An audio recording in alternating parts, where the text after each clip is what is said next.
Hello and welcome to Rising. I'm Jessica Burbank and I'm so excited to bring you another Friday edition of Rising. I'm joined by Shermichael Singleton, who is filling in for Amber. How are you, Shermichael? Hey, Jess, I am doing well. It's so good to be back with you. How was your week? It was a good week. It was a busy week, a lot going on. Well, I think a lot going on, Jess, is an understatement. Former President Trump appeared in a federal court in Washington, D.C. yesterday where he pled not guilty to defrauding the American people by attempting to overturn the 2020 election. Per the Associated Press, during the proceedings, Trump stood up to enter his not guilty plea, answered perfunctory questions from the judge, and thanked her at the conclusion of the arraignment. Here's Trump immediately after leaving court. This is a very sad day for America, and it was also very sad driving through Washington, D.C. and seeing the filth and the decay and all of the broken buildings and walls and the graffiti. This is not the place that I left. It's a very sad thing to see it. When you look at what's happening, this is a persecution of a political opponent. This was never supposed to happen in America. This is the persecution of the person that's leading by very, very substantial numbers in the Republican primary and leading Biden by a lot. So if you can't beat him, you persecute him or you prosecute him. We can't let this happen in America. Thank you very much. Trump's lawyers are attempting to get the trial moved out of Washington, D.C. and into West Virginia. Trump claims the district is, quote, 95% against him and too politically biased to provide a fair trial. Meanwhile, reporters tracked down President Biden for comment, who's on vacation in Delaware. He said he's not following the arraignment. So, Shermichael, what do you make of this from the Trump camp, this from the Biden camp? I think it's possible that the Biden team is closely following the arraignment and they're just not saying it. I think Trump outside of the courthouse with his, toupee blowing in the wind, saying that, D.C. is essentially a lawless wasteland is not exactly accurate. I was in D.C. last week. It's not decrepit. The buildings aren't covered in graffiti. The walls aren't falling down. And certainly any changes in D.C. when it comes to construction on buildings. I know the Federal Reserve building is under construction, both, I would say externally and hopefully internally. But what Trump's talking about there is just not accurate. Definitely didn't happen within the past few years. I mean, look, of course, the Biden administration is paying attention to this, including the president himself having worked for a president. And we would be naive to think otherwise. Now, regarding Trump's comments on the state of Washington, D.C., he's right in regards to the crime. D.C. actually does indeed have a crime issue. That is a fact that the mayor has addressed, and even the outgoing police chief, who's now headed to the FBI. D.C. does have a problem. But with that said, Jess, I'm wondering if indictment fatigue will set in at some point. And that is to say that if Americans are going to keep looking at this and following this and say, oh, my God, enough is enough. Like we get it. The guy did some stuff wrong. But at some point, people are going to start looking at this through a political lens and start to ask, well, is this a political charge, if you will, against a political adversary of the sitting president? And that's a legitimate question that I think some Americans are going to arrive to. Yeah, I saw that Politico was talking about this, saying, Trump could run from prison. It's been done before. We know Eugene Debs ran from prison. Mm-hmm.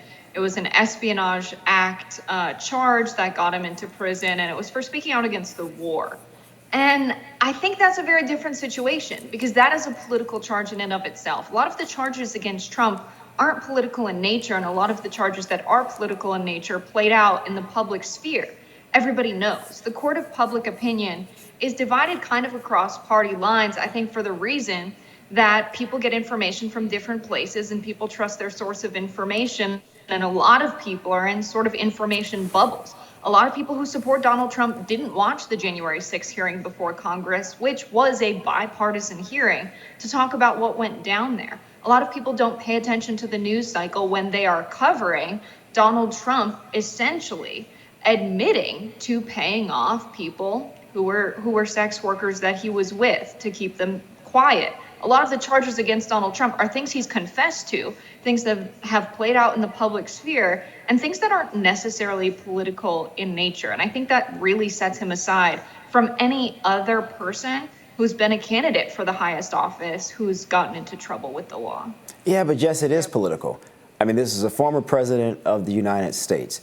He is the leading candidate for one of the major parties in this country. He's the presumptive nominee of that party. There is a good chance, as President Obama even stated to Joe Biden in a private lunch in June, according to the Washington Post, that he could indeed be re-elected. And so it's really difficult to dismiss or remove the political components of this from the legalities of this. And even if you are of the mindset that Donald Trump did something wrong, can he actually get a fair trial? I mean, everyone knows who he is. He's probably one of the most popular people in the world. And I don't think there's any gray area in terms of people likeness or dislike of Donald Trump. It's two camps. You either like the guy or you hate the guy. And so him raising that point of, well, hey, can I get a fair trial in D.C.? I'm going to be honest with you, Jess. I'm not certain that he can. And this expectation that people can remove their partisanship or their tribalism and objectively look at evidence, I'm not certain that I believe that. I mean, we have seen that justice in our country is not always blind. It is not always perfect. And sometimes people's personal feelings do absolutely impact the decisions that they make. And then I'll finally say this.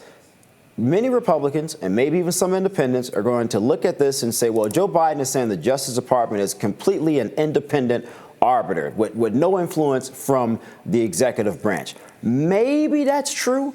But the Attorney General, even though he appointed a special counsel, is appointed by the president. It's a DOJ under the president investigating his lead opponent. There is no way in the world you can remove the political aspect of this and say, oh, this is just an objective case here, nothing to see. Most people will not buy that.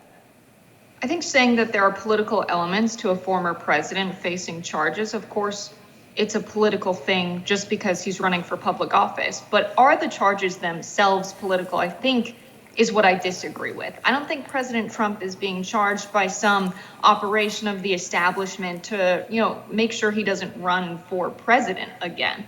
I don't think that's what this is at all. I think it's very clear that he's guilty of a few crimes, and we know that because he's admitted to it in text messages and vocally into a microphone. And so it's not political in nature that they're prosecuting him for crimes that either, they're alleged, but there's a lot that's played out in the public sphere that it makes sense that he's charged and has a trial. But there's a few that he really has outwardly confessed to. So is charging him for these crimes and having a trial, is that political in nature? No, just because he's a candidate for the highest office doesn't mean, he's above the law in some way. And I think that thinking is a little bit dangerous. Also, he's pushing this idea that D.C. is just the swamp, just the establishment, just bureaucrats and politicians. That's not D.C. D.C. is a place where a lot of people have lived for many years. There's a lot of regular, everyday people who even don't pay a close attention to politics who live in the district. And so it is political in nature for him to say, let's have the trial in West Virginia, rather than let's have the trial, like for everyone else who has committed a crime and has to go to trial in the United States of America, is tried where the crime was committed. It's ridiculous for him to try and go to a place where he's appointed judges where he thinks, the jury would favor him more. That is political in nature. It's not political in nature for him to be tried where the crime happened. There's not as clear of a divide among the American populace as I think there is among the political class in America, the people who pay very close attention to politics, very divided on Trump, the group of people who pay close attention.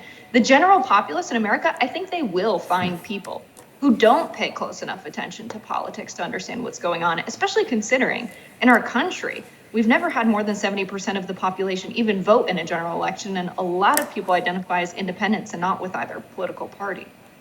I mean, just look, there's a couple of things you said here that I kind of want to unpack, if you don't mind.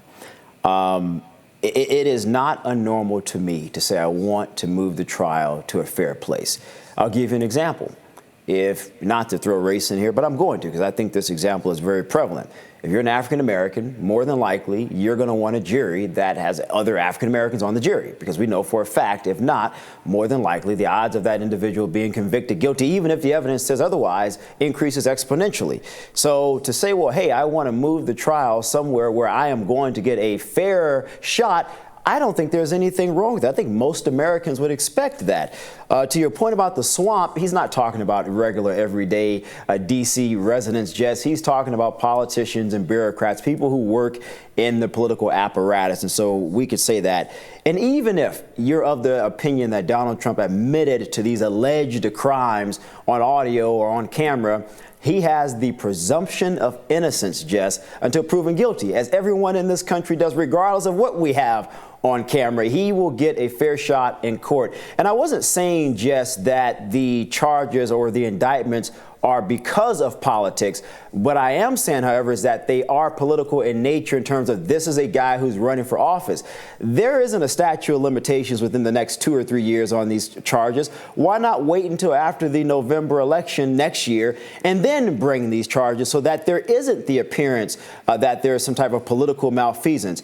We're playing with political fires here, Jess, and I think a lot of people, a third of this country, are looking at this through the political lens, and they do feel that this is a political attack on a former president who may indeed become the head guy for the second political party in this country. That isn't fair to them, and you're going to have a lot of individuals distrust the entire justice system, the entire political system, merely because some prosecutors couldn't wait 11 to 12 months to bring these charges after the election. Why not wait? Why do this now? And if he's found guilty, are they really going to jail a former president? All right, let's start at the beginning there. I think the racial component is not a fair comparison to the Trump campaign, just because Trump isn't a member of a population of people or an ethnic group of people that was systematically oppressed, especially in the eyes of the law in the United States. White men and Republicans have never been systematically oppressed in the United States of America in the eyes of the law or otherwise. So I'm not sure that comparison is merited to be applied to Donald Trump in this situation.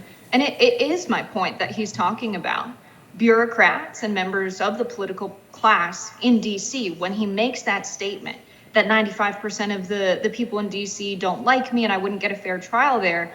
This is a city of about 700,000 people in D.C. proper, in the greater D.C. area, nearly 6.5 million people. That's a lot of people. Not all of them work in politics. He can definitely get a fair trial through voir dire and jury selection and the same process that everyone else in the United States of America has. And so when I think about our trust in government and how people might feel about Donald Trump being prosecuted here, I think about the population of people that has been paying attention to what's been going on, that has been paying attention to him telling people to find 11,000 votes that aren't there in a state so that he can win the presidency. What do those people think about our democracy if he is not indicted on charges of spreading election fraud ideas? People will lose faith in our democracy if they believe elections are being stolen when in fact they're not. So if he's not prosecuted, I think our democracy is in a much worse state than it is if he is prosecuted and his followers are outraged about it. But look, I'm not saying that he shouldn't be prosecuted. I'm simply saying, could they not have waited after the election? That's a fair question to ask. D.C. is 95% Democrat. Why not a place that's 50-45? More rising after this.